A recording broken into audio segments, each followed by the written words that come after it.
रोज़ नवीं जिहड़ियां गल्लां ने उन्हां दी डैथ नूं लैके सामने आ रही ने। जिस पुलिस दी जो स्टेटमेंट सीगी वो भी नहीं मेल खा रही SP ते जिहड़े IO सीगे उन्हां दी।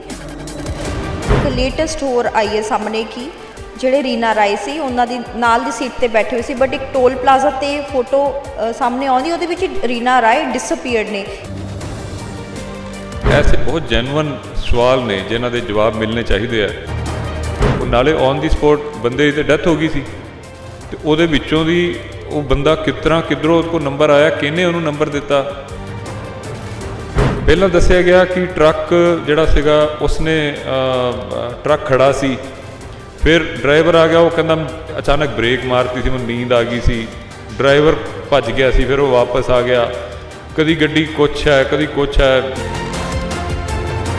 बाई स्पोर्ट्स गड्डियाँ चलाउण वाले बंदे सीगे, उहदे कोल गड्डी जिहड़ी सीगी वो स्पोर्ट्स गड्डी सी, और वो जिहड़ा बंदे जिन्हां कोल स्पोर्ट्स गड्डियाँ हुंदियां वो इन्नी गलती नहीं कर सकते। वो बंदा जिहदा वो सो नहीं सकता, किसी भी कभी भी ये मान ही नहीं सकते कि वो अख लग गई होएगी, मतलब ही नहीं है। जी गड्डी जी हैगी पूरी क्रश होई हुई है, वो बॉडी निकल नहीं सकती बिना कट्टे। बॉडी कितना निकली वो बॉडी तो कुछ भी वारी गल उन्हां दे नाल कदों होई सी? आखिरी गल साढ़े सारे ग्रुप मेरे नाल ही हुई सी। मैं सब तो पहला जो अं हॉस्पिटल पहुँचे तो सब तो पहला पुलिस वेखी, उदों ही ये सवाल आया कि यार पुलिस के बाहर पुलिस इत्थे की कर रही है। कोई ये थोड़ी कि भीड़ आ जाएगी या किस चीज़ का डर से कि अटैक कर देंगे असीं या की कर लेंगे, साडा तो बंदा चले गया। उत्ते जाके जो गड्डी की हालत वेखी होर सवाल उठे। जे कोई चीज़ क्रश हो गई दो चीज़ों के उन्होंने तुसीं कट के कड्डोगे ना, लोहा वो कट्टना चाहिए, वो तो उत्थे ही है। जे भी छत्त वो मत्थे च बड़ी है तो वो सीट के नाल लगी हुई है छत्त, तो बॉडी किस तरह निकाली विचों दी। संदीप सिंह दीप सिद्धू की मौत एक एक्सीडेंट सी या फिर कॉन्स्पिरेसी, ये सवाल उठ रहा उस दिन तो जिस दिन का दीप सिद्धू इस फानी संसार नूं अलविदा अगे ने। साडे नाल दलजीत कलसी ने जो उन्हां दे बहुत करीबी रहे ने उन्हां दे, अते मिस्टर अमरदीप गिल ने जिन्हां ने जोरा क्रिएट कीती सी, जिन्हां ने दीप सिद्धू नूं लाइमलाइट विच लिआया सीगा। सर बहुत बहुत स्वागत है। स्वागत ठीक है, सत श्री अकाल सारिਆਂ ਦਾ। लेकिन एक गल मैं हर जगह क्लीयर करदा कि मैनू इदा इंट्रोड्यूस ना करो कि मैं दीप बाई का बहुत करीबी दोस्त सीगा। मैं उन्होंने बॉडीगार्ड कह के बोल दिया करो, ज़्यादा अच्छा लगेगा मैनू। उन्होंने सोच दे हुण असीं बॉडीगार्ड हाँ, तो ये मेरा इंट्रोडक्शन होना चाहिए। सर मैं ये पूछना चाहूँगी तुहानू कि कड़ी दर कड़ी जुड़ती जा रही है, रोज़ नवीं जिहड़ियां गल्लां ने उन्हां दी डैथ नूं लैके सामने आ रही ने। जिस तरह जो उत्थों दी पुलिस दी जो स्टेटमेंट सीगी वो भी नहीं मेल खा रही SP ते जिहड़े IO सीगे उन्हां दी। और होर भी बड़ियां गल्लां, एक लेटैसट होर आई है सामने कि ਜਿਹੜੇ रीना राय सी उन्हां दी नाल दी सीट ते बैठे हुए सी, बट एक टोल प्लाजा ते फोटो सामने आउंदी उहदे विच रीना राय डिसअपीयर्ड ने। किस तरह तुसीं देखदे हो इन्हां सारियां गल्लां नूं? नहीं आ फोटो आई कोई वो रीना राय हैगी नहीं हैगी, वो ना वो पता नहीं, वो फेक भी हो सकती है, मैनू ज़्यादा उस बारे पता नहीं। लेकिन ऐसे बहुत जैनुअन सवाल ने जिन्हां दे जवाब मिलने चाहिए है। जिद्दां कि मनदीप भाई जो उन्होंने ब्रदर ने, उन्होंने पर्सनल नंबर पर फोन आता, एक राहगीर उन्होंने फोन करता, वो नंबर जिहड़ा मेरे को भी नहीं है, जो गिल साहब को नहीं है, जिहड़े बहुत आस पास लोग रहिंदे किसी को भी वो नंबर नहीं सीगा, राहगीर कोल सीगा। राहगीर ने किद्दां लभ लिया वो नंबर? नाले ऑन दी स्पॉट बंदे दी डैथ हो गई सी, तो उहदे विचों दी वो बंदा किस तरह किधरों उसको नंबर आया, किहने उहनूं नंबर दिता, मनदीप भाई नूं जिन्हें फ़ोन किया। पहलां दस्सिया गया कि ट्रक जिहड़ा सीगा उसने ट्रक खड़ा सी, फिर ड्राइवर आ गया, वो कहंदा अचानक ब्रेक मारती सी, मैं नींद आ गई सी, ड्राइवर भज गया सी, फिर वो वापस आ गया। कदी गड्डी कुछ है कदी कुछ है। और दीप बाई स्पोर्ट्स गड्डियाँ चलाउण वाले बंदे सीगे, उहदे कोल गड्डी जिहड़ी सीगी वो स्पोर्ट्स गड्डी सी, और वो जिहड़ा बंदे जिन्हां कोल स्पोर्ट्स गड्डियाँ हुंदियां वो इन्नी गलती नहीं कर सकते कि खड़े ट्रक में जाके गड्डी मार देन, एवें नहीं हो सकता। वो ਉਹਨੂੰ ਐਨਰਜੀ ਦਾ ਇੰਨਾ ਭਰਿਆ ਹੋਇਆ ਹੁੰਦਾ ਸੀ, ਉਹਦਾ ਕੋਈ ਇੰਟਰਵਿਊ ਕੱਢ ਕੇ ਆ ਵੇਖ ਲਓ, ਉਹਦਾ ਮੇਰਾ ਥਰੋ ਉਹਨਾਂ ਨਹੀਂ ਹੈਗਾ, ਉਹਦਾ ਥਰੋ ਬਹੁਤ ਸੀਗਾ। ਔਰ ਰਾਤ ਦੇ 2 ਵਜੇ ਵੀ ਅਗਰ ਉਹਨੂੰ ਬੋਲਣਾ ਹੁੰਦਾ ਸੀ ਤਾਂ ਪੂਰੇ ਥਰੋ ਨਾਲ ਬੋਲਦਾ ਸੀਗਾ। ਤੁਸੀਂ ਵੀ ਇੰਟਰਵਿਊ ਨੂੰ ਕੀਤਾ ਹੋਇਆ, ਉਹ ਇੱਦਾਂ ਲੱਗਦਾ ਕਿ ਯਾਰ ਥੋੜ੍ਹਾ ਹੌਲੀ ਬੋਲੋ। ਉਹ ਹਮੇਸ਼ਾ ਹੀ ਓਵਰਚਾਰਜਡ ਹੁੰਦਾ ਸੀਗਾ ਹਰ ਚੀਜ਼ ਦੇ ਲਈ। ਉਹਦੇ ਚੱਲਣ ਦੀ ਉਹਦੀ ਸਪੀਡ ਬਹੁਤ ਸੀਗੀ। ਜਦੋਂ ਚੱਲਦਾ ਸੀ ਤਾਂ ਉਹਦੇ ਪਿੱਛੇ ਵੱਲ ਨੂੰ ਦੌੜਨਾ ਹੀ ਪੈਂਦਾ ਸੀਗਾ। ਉਹਦੀ ਸਪੀਡ ਨੋਰਮਲ ਸਪੀਡ ਵੀ ਇੰਨੀ ਸੀਗੀ। ਅਤੇ ਉਹ ਬੰਦਾ ਜਿਹਦਾ ਉਹ ਸੋ ਨਹੀਂ ਸਕਦਾ ਕਿਸੇ ਵੀ ਕਦੀ ਵੀ। ਇਹ ਮੰਨ ਹੀ ਨਹੀਂ ਸਕਦੇ ਕਿ ਉਹਦੀ ਅੱਖ ਲੱਗ ਗਈ ਹੋਏਗੀ, ਮਤਲਬ ਹੀ ਨਹੀਂ ਹੈ। ਉਹ 8:30 ਵਜੇ ਉਸ ਵਕਤ ਦਾ ਮਤਲਬ ਹੀ ਨਹੀਂ। ਅਸੀਂ ਤਾਂ ਰਾਤ ਨੂੰ 2-2 ਵਜੇ ਤੱਕ ਫੋਨ 'ਤੇ ਗੱਲ ਕਰਦੇ ਰਹਿੰਦੇ ਸੀ। ਮਤਲਬ ਉਹਨਾਂ ਦਾ ਤਾਂ ਫੀਲਡ ਹੀ ਇਸ ਤਰ੍ਹਾਂ ਦਾ ਸੀ, ਦਿਨ ਰਾਤ ਉਹਨਾਂ ਨੂੰ ਐਕਟਿਵ ਰਹਿਣਾ ਹਮੇਸ਼ਾ ਹੀ। ਉਹ ਜਦੋਂ ਮਰਜ਼ੀ, ਮੈਂ ਵੀ ਉਹੋ ਜਿਹਾ ਹੀ ਹਾਂ। ਜਦੋਂ ਕੋਈ ਵੀ ਉਹਦਾ ਫੋਨ ਆਉਂਦਾ ਮੈਂ ਪਹਿਲੇ ਰਿੰਗ ਨਾਲ ਹੀ ਚੱਕ ਲੈਂਦਾ ਰਾਤ ਨੂੰ।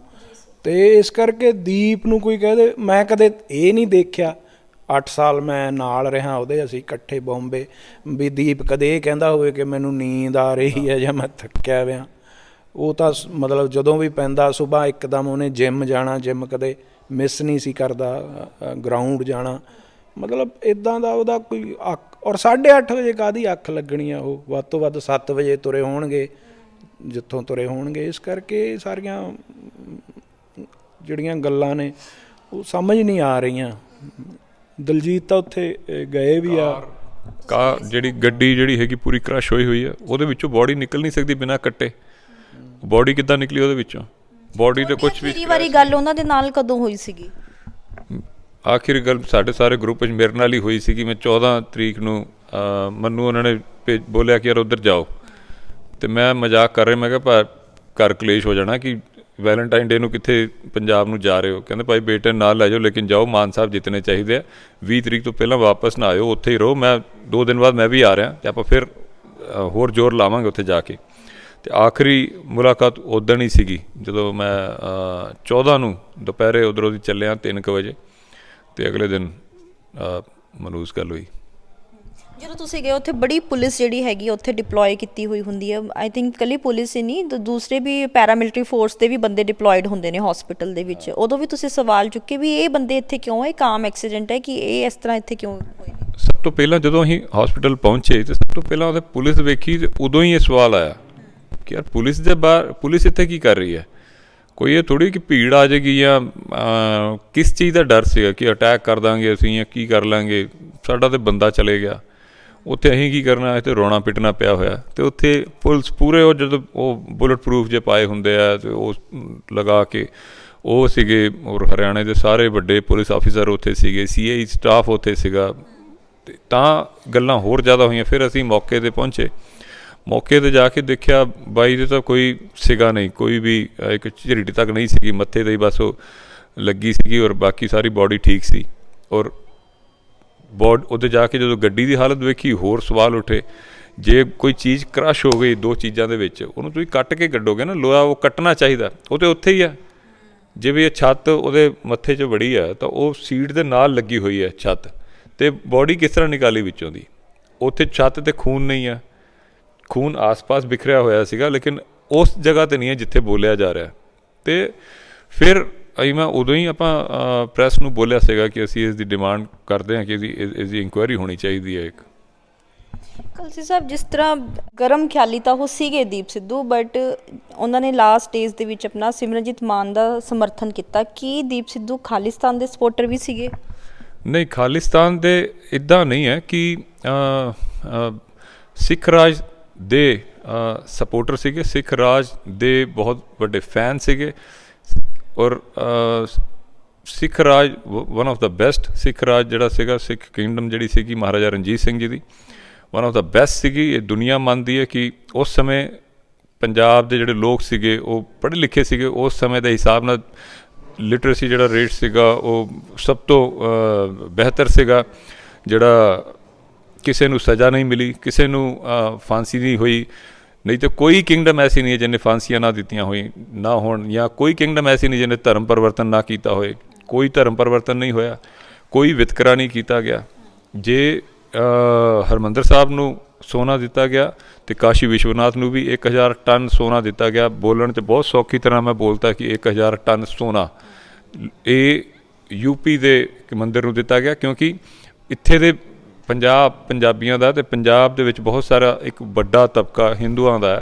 ਹਿੰਦੂਆਂ ਦੀ ਭਾਵਨਾ ਨੂੰ ਰਿਸਪੈਕਟ ਕਰਦੇ ਹੋਏ ਮਹਾਰਾਜਾ ਸਾਹਿਬ ਨੇ ਉਦੋਂ ਇਹ ਕੀਤਾ ਹੋਣਾ, ਜਿਹੜੀ ਕਿ ਇਹ ਇਸੇ ਕਰਕੇ ਇਹ ਦੁਨੀਆ ਦੀ ਬੈਸਟ ਕਿੰਗਡਮ ਸੀਗੀ, ਬੈਸਟ ਸਿੱਖ ਰਾਜ ਸੀਗਾ, ਉਸ ਦੇ ਅਸੀਂ ਫੈਨ ਆ, ਅਸੀਂ ਉਸ ਦਾ ਸੁਪਨਾ ਦੇਖਦੇ ਹਾਂ, ਔਰ ਉਸ ਦਾ ਸੁਪਨਾ ਦੇਖਣਾ ਕੋਈ ਮਾੜੀ ਗੱਲ ਨਹੀਂ ਹੈ। ਅਤੇ ਉਹ ਮਾਨ ਸਾਹਿਬ ਗੱਲਾਂ ਕਰਦੇ, ਇਸ ਕਰਕੇ ਦੀਪ ਬਾਈ ਦੀ ਸੋਚ ਵੀ ਮਾਨ ਸਾਹਿਬ ਦੇ ਨਾਲ ਮਿਲਦੀ ਸੀਗੀ।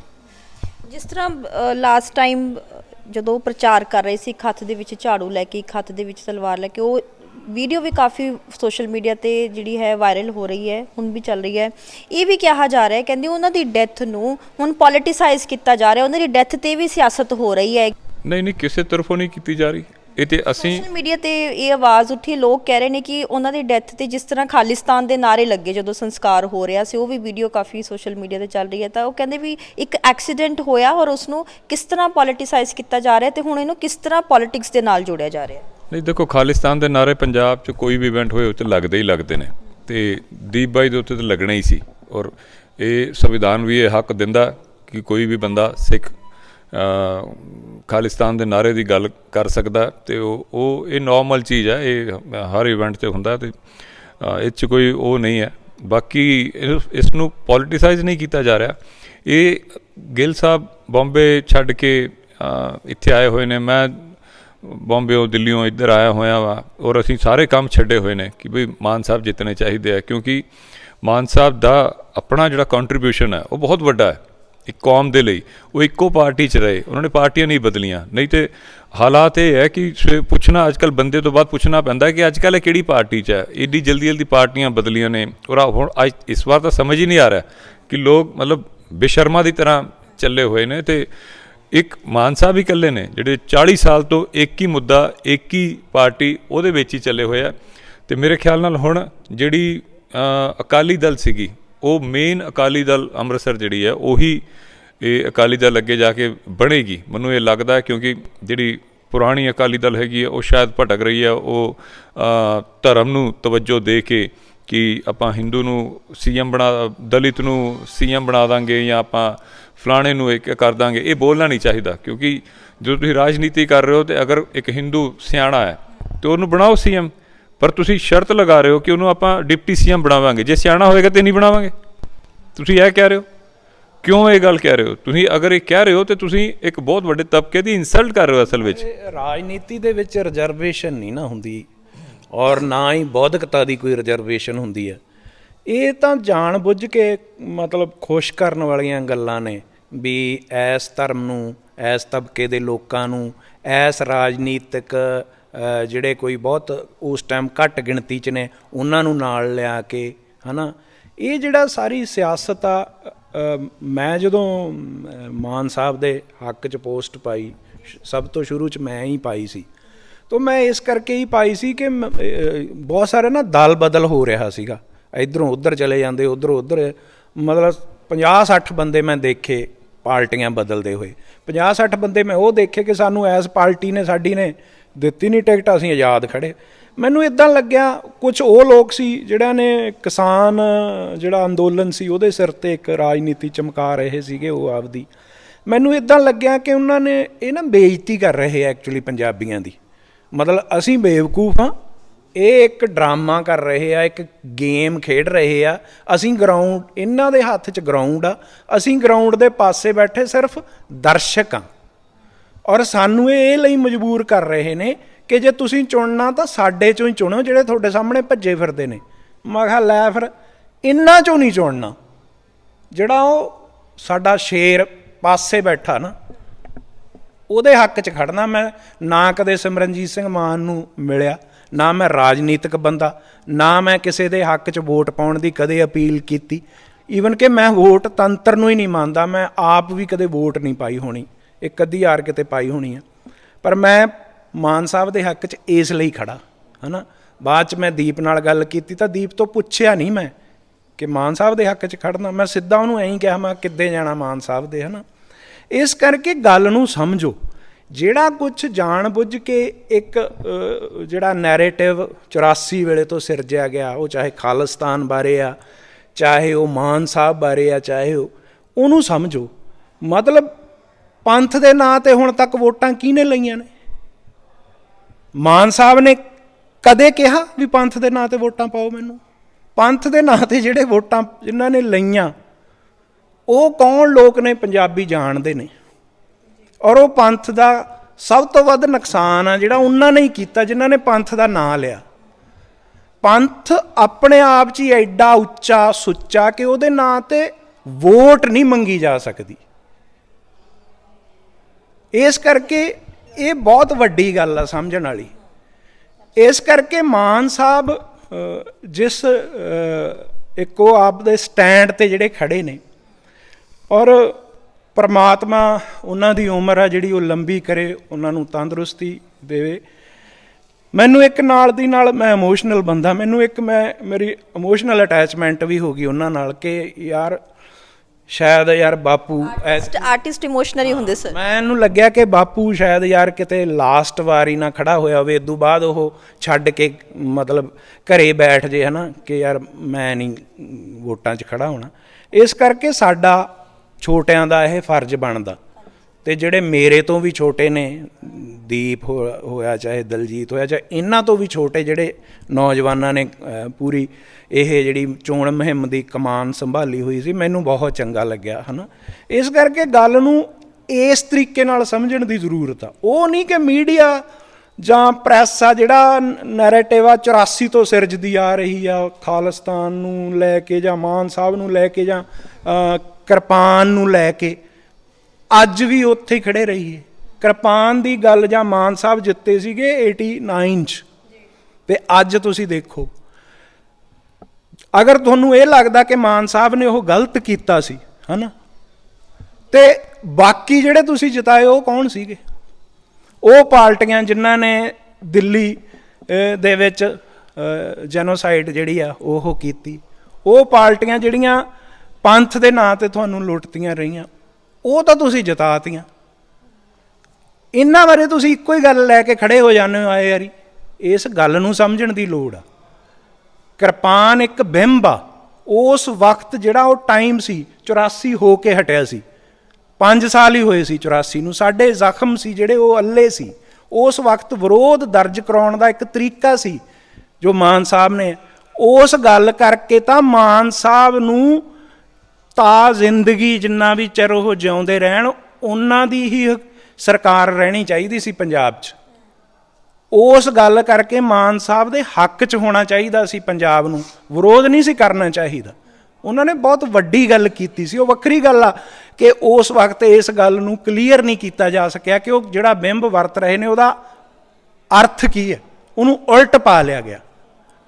ਇਹੀ ਗੱਲ ਦੀਪ ਵੇਲੇ ਵੀ ਛੋਟੀ ਜਿਹੀ ਗੱਲ ਆ, ਦੀਪ ਨੇ ਉਹਦੇ ਕੀਤਾ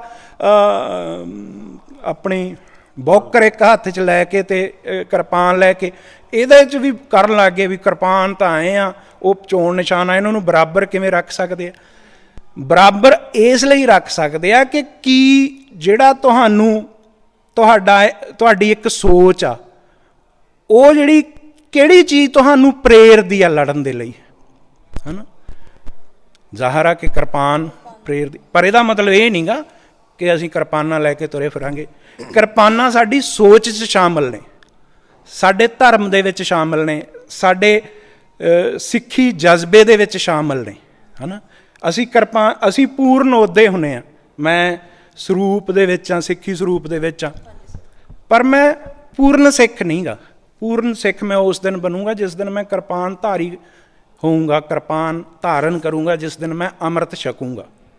ਇਸ ਕਰਕੇ ਗੱਲ ਨੂੰ ਮਤਲਬ ਜਿਹੜੀ ਗੱਲ 'ਤੇ ਮਾਣ ਕਰਨਾ ਚਾਹੀਦਾ, ਉਸ ਗੱਲ 'ਤੇ ਮਜ਼ਾਕ ਉਡਾਉਣ ਦੀ ਜਿਹੜੀ ਇਹ ਦੂਸਰੀਆਂ ਪਾਰਟੀਆਂ ਨੇ ਕੋਸ਼ਿਸ਼ ਕੀਤੀ, ਔਰ ਉਹਨਾਂ ਦੇ ਪ੍ਰਭਾਵ ਦੇ ਵਿੱਚ ਜਿਹੜੀ ਮੀਡੀਆ ਨੇ ਕੋਸ਼ਿਸ਼ ਕੀਤੀ, ਉਹ ਹੁਣ ਸਮਝ ਲੈਣੀ ਚਾਹੀਦੀ ਹੈ। ਸਰ, ਪਰ ਜਿਸ ਤਰ੍ਹਾਂ ਪੰਜਾਬ ਦੇ ਵਿੱਚ ਦੇਖੋ ਮੈਜੋਰਿਟੀ ਸਿੱਖ ਕਮਿਊਨਿਟੀ ਦੀ ਹੈ, ਪਰ ਜਦੋਂ ਇੰਨੇ ਲੋਕ, ਮੈਂ ਇਕੱਲੀ ਸਿੱਖਾਂ ਦੀ ਗੱਲ ਨਹੀਂ ਕਰੂੰਗੀ ਕਿ ਸਿਮਰਨਜੀਤ ਮਾਨ ਜਿਹੜਾ ਜੋ ਵੀ ਮੈਨੀਫੈਸਟੋ ਉਹਨਾਂ ਨੇ ਤਿਆਰ ਕੀਤਾ ਉਹਦੇ ਵਿੱਚ ਪੂਰੀ ਹਿਊਮੈਨਿਟੀ ਦੇ ਹਿੱਤ ਦਾ ਮੈਨੀਫੈਸਟੋ ਹੈ ਉਹ, ਪਰ ਫਿਰ ਵੀ ਕਮੀ ਕਿੱਥੇ ਹੈ? ਕਿਉਂ ਨਹੀਂ ਲੋਕ ਉਹਨਾਂ ਨੂੰ ਸਪੋਰਟ ਕਰਦੇ? ਕਿਉਂ ਸਿੱਖ ਕਮਿਊਨਿਟੀ ਖਾਸ ਤੌਰ 'ਤੇ ਕਿਉਂ ਨਹੀਂ ਉਹਨਾਂ ਨੂੰ ਜ਼ਿਆਦਾ ਸਪੋਰਟ ਕਰਦੀ? ਇਹੀ ਗੱਲ ਆ ਨਾ, ਆਪਾਂ ਜਿਹੜੀ ਗੱਲ ਕਰਕੇ ਹਟਿਆ, ਗੱਲ ਇਹ ਹੈ ਕਿ ਤੁਸੀਂ ਲੰਮਾ ਨਹੀਂ ਸੋਚ ਰਹੇ, ਤੁਸੀਂ ਇਹ ਗੱਲ ਨਹੀਂ ਸੋਚ ਰਹੀ ਸਾਡੇ ਲੋਕ ਕਿ ਇਹ ਲੜਾਈ ਕਾਹਦੀ ਲੜ ਰਹੇ ਨੇ। ਮਤਲਬ ਤੁਸੀਂ ਆਟਾ ਦਾਲ ਸਕੀਮਾਂ 'ਚ ਉਲਝੇ ਪਏ ਹੋ। ਤੁਸੀਂ 1000 ਰੁਪਿਆ ਸਿਲੰਡਰ, ਤੁਹਾਨੂੰ ਫਲਾਨੀ ਚੀਜ਼ ਮੁਫਤ ਦੇ ਦਿਆਂਗੇ। ਮਤਲਬ ਤੁਸੀਂ ਦੇਖੋ ਬਾਹਰੋਂ ਪਾਰਟੀਆਂ ਆਉਂਦੀਆਂ ਨੇ ਔਰ ਤੁਹਾਨੂੰ ਇਹ ਕਹਿ ਰਹੀਆਂ ਨੇ ਉਹ, ਹੈ ਨਾ। ਗੱਲ ਇਹ, ਔਰ ਗੱਲ ਅਸਲ 'ਚ ਹੋਰ ਆ, ਲੜਾਈ ਅਸਲ 'ਚ ਹੋਰ ਆ। ਜਦੋਂ ਉਹ ਲੜਾਈ ਜਿੱਤੀ ਜਾਊਗੀ, ਲੜੀ ਜਾਊਗੀ, ਤਾਂ ਇਸ ਕਿਸਮ ਦੀਆਂ ਪ੍ਰੋਬਲਮਸ ਨੇ ਜਿਹੜੀਆਂ ਉਹ ਲੋਕਾਂ ਦੀਆਂ ਰਹਿਣੀਆਂ ਹੀ ਨਹੀਂ। ਪਰ ਸਾਡੇ ਲੋਕਾਂ ਨੂੰ ਆਦਤ ਕੀ ਹੈ ਕਿ ਅਸੀਂ ਗੁਰੂ ਗ੍ਰੰਥ ਸਾਹਿਬ ਨਹੀਂ ਪੜ੍ਹਦੇ, ਹੈ ਨਾ। ਅਸੀਂ ਕਿਸੇ ਬਾਬਿਆਂ ਕੋਲੇ ਜਾ ਕੇ ਕਹਿ ਦਿੰਦੇ ਹਾਂ ਕਿ ਉਹ ਬਾਬਾ ਜੀ ਬੜੀ ਵਧੀਆ ਜੀ ਉਹ ਦੀਵਾਨ ਲਾਉਂਦਾ, ਕਿਉਂਕਿ ਉਹ ਕੁਛ ਗੁਰੂ ਗ੍ਰੰਥ ਸਾਹਿਬ ਤੋਂ ਪੜ੍ਹ ਲੈਂਦਾ, ਕੁਛ ਉਹ ਗੀਤਾ ਦੀ ਗੱਲ ਕਰ ਦਿੰਦਾ, ਕੋਈ ਕੁਛ ਕਰ ਲੈਂਦਾ। ਅਸੀਂ ਸਿਰਫ ਸੁਣਨਾ ਚਾਹੁੰਦੇ ਹਾਂ। ਜੇ ਤੁਸੀਂ ਉਦਾਹਰਨ ਮੇਰੀ ਸਮਝਣ ਦੀ ਕੋਸ਼ਿਸ਼ ਕਰਿਓ, ਗੁਰਬਾਣੀ ਦੀ ਗੱਲ ਕਰਦੇ ਹਾਂ ਤਾਂ ਗੁਰਬਾਣੀ ਜਿਹੜੇ ਰਾਗਾਂ 'ਤੇ ਆਧਾਰਿਤ ਆ, ਉਹਨਾਂ ਰਾਗਾਂ 'ਤੇ ਹੋਇਆ ਵਿਆ ਕੀਰਤਨ ਨਹੀਂ ਲੋਕ ਸੁਣਦੇ। ਦੂਜੀਆਂ ਤਰਜ਼ਾਂ 'ਤੇ ਹਲਕੇ ਗਾਏ ਵੇ ਆ ਜਿਹੜੇ ਸ਼ਬਦ, ਉਹਨਾਂ ਨੂੰ ਜ਼ਿਆਦਾ ਸੁਣਦੇ ਨੇ, ਹੈ ਨਾ। ਬਸ ਇਹੀ ਗੱਲ ਆ ਕਿ ਤੁਹਾਨੂੰ ਅਸਲ ਗੱਲ ਨਹੀਂ ਪਤਾ, ਤੁਹਾਨੂੰ ਆਪਦੀ ਅਸਲ ਬਿਮਾਰੀ ਨਹੀਂ ਪਤਾ, ਇਸ ਕਰਕੇ ਤੁਸੀਂ ਉਹਦਾ ਅਸਲ ਇਲਾਜ ਨਹੀਂ ਲੱਭ ਰਹੇ। ਆਖਰੀ ਸਵਾਲ ਹੈ, ਦੀਪ ਸਿੱਧੂ ਦੀ ਡੈਥ ਨੂੰ ਲੈ ਕੇ ਜਿਹੜੇ ਤੁਹਾਡੇ ਮਨ ਦੇ ਵਿੱਚ ਸਵਾਲ ਨੇ ਜਾਂ ਜਿਹੜੀ ਸ਼ੰਕਾਵਾਂ ਨੇ, ਉਹਨਾਂ ਨੂੰ ਲੈ ਕੇ ਅੱਗੇ ਕੀ ਤੁਸੀਂ ਜਿਹੜੇ ਹੈਗੇ ਸਟੈਪ ਲਓਗੇ? ਨਹੀਂ, ਉਹ ਇਹਦਾ ਭੋਗ ਹੋ ਜਾਵੇ 24 ਤਰੀਕ ਨੂੰ ਦੀਪ ਬਾਈ ਦਾ ਭੋਗ ਹੈ ਉਹਦੀ, ਉਹ ਹੋਣ ਤੋਂ ਬਾਅਦ ਫਿਰ ਆਪਾਂ ਇਹ ਡਿਮਾਂਡ ਕਰਾਂਗੇ ਇਹਦੀ ਇਨਕੁਆਇਰੀ ਦੇ ਵਾਸਤੇ। Thank you so much. Amargarh ਤੋਂ ਪ੍ਰੋ ਪੰਜਾਬ ਟੀਵੀ ਦੇ ਲਈ ਆਕਾਂਕਸ਼ਾ ਸਕਸੈਨਾ।